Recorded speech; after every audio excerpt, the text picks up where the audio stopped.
लंकापति रावण के वध के बाद जब अयोध्यापति प्रभु श्री राम की कीर्ति दूर दूर तक फैल रही थी और वह मर्यादा पुरुषोत्तम कहलाने लगे थे, एक दिन भगवान महादेव की इच्छा भी मर्यादा पुरुषोत्तम श्री राम से मिलने की हुई। पार्वती जी को संग लेकर महादेव कैलाश पर्वत से उतरकर अयोध्या नगरी के रास्ते पर चल पड़े। भगवान शिव और माँ पार्वती को अयोध्या आया देखकर श्री सीताराम जी बहुत खुश हुए। माता जानकी ने उनका उचित आदर सत्कार किया और स्वयं भोजन बनाने के लिए रसोई में चली गई। इस बीच भगवान शिव ने श्री राम जी से पूछा, आपके सेवक हनुमान जी दिखाई नहीं पड़ रहे हैं। श्री राम बोले, वे बगीचे में हैं। शिव जी ने श्री राम जी से बगीचे में जाने की अनुमति मांगी और पार्वती जी का हाथ थामकर बगीचे में आ गए। बगीचे की खूबसूरती देखकर उनका मन मोहित हो गया। आम के एक घने वृक्ष के नीचे हनुमान जी दीन दुनिया से बेखबर गहरी नींद में सोए थे और एक लय में खर्राटों से राम नाम की ध्वनि उठ रही थी। चकित होकर शिव जी और माता पार्वती एक दूसरे को ओर देखने लगे। माता पार्वती मुस्कुरा उठी और वृक्ष की डालियों की ओर इशारा किया। राम नाम सुनकर पेड़ की डालियां भी झूमने लगी थी और इनके बीच से भी राम नाम उच्चारित हो रहा था। शिव जी इस राम नाम की धुन में मस्त मगन होकर खुद भी राम राम कहकर नाचने लगे। माता पार्वती जी ने भी अपने पति का अनुसरण किया और अपने कोमल पांव थिराकने लगे।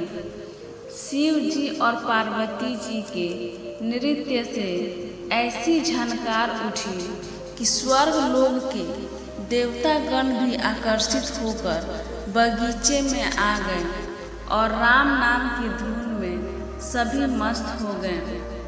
माता जानकी भोजन तैयार करके प्रतीक्षारत थी, परंतु संध्या घेरने तक भी अतिथि नहीं पधारे। तब अपने देवर लक्ष्मण जी को बगीचे में भेजा। लक्ष्मण जी तो स्वयं को श्री राम का सेवक ही मानते थे। अद बगीचे में आकर जब उन्होंने धरती पर स्वर्ग का नजारा देखा तो खुद भी राम नाम की धुन में झूम उठे। महल में माता जानकी परेशान हो रही थी कि अभी तक भोजन ग्रहण करने कोई भी क्यों नहीं आया। उन्होंने श्री राम जी से कहा, भोजन ठंडा हो रहा है, चलिए हम ही जाकर बगीचे में से सभी को ले आएं। जब सीताराम जी बगीचे में गए तो वहाँ राम नाम की धूम मची हुई थी। हनुमान जी गहरी नींद में सोए हुए थे और उनके खर्राटों से अभी तक राम नाम निकल रहा था। श्री सियाराम भाव विह्वल हो उठे। राम जी ने हनुमान जी को नींद से जगाया और प्रेम से उनकी तरफ निहारने लगे। हनुमान जी प्रभु को आया देख शीघ्रता से उठ खड़े हुए।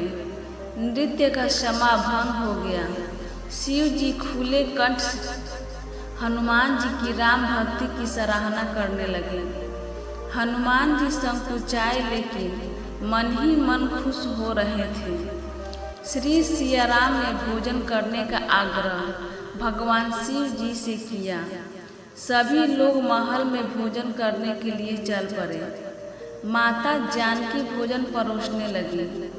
हनुमान जी को भी श्री राम जी ने पंक्ति में बैठने का आदेश दिया।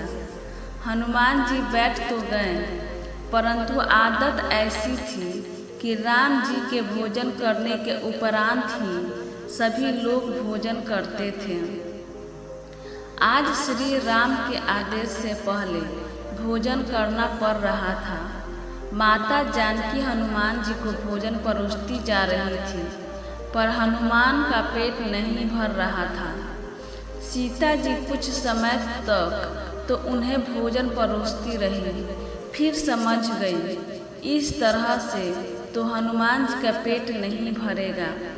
उन्होंने तुलसी के एक पत्ते पर राम नाम लिखा और भोजन के साथ हनुमान जी को परोस दिया। तुलसी पत्र खाते ही हनुमान जी को संतुष्टि मिली और वह भोजन खाकर उठ खड़े हुए।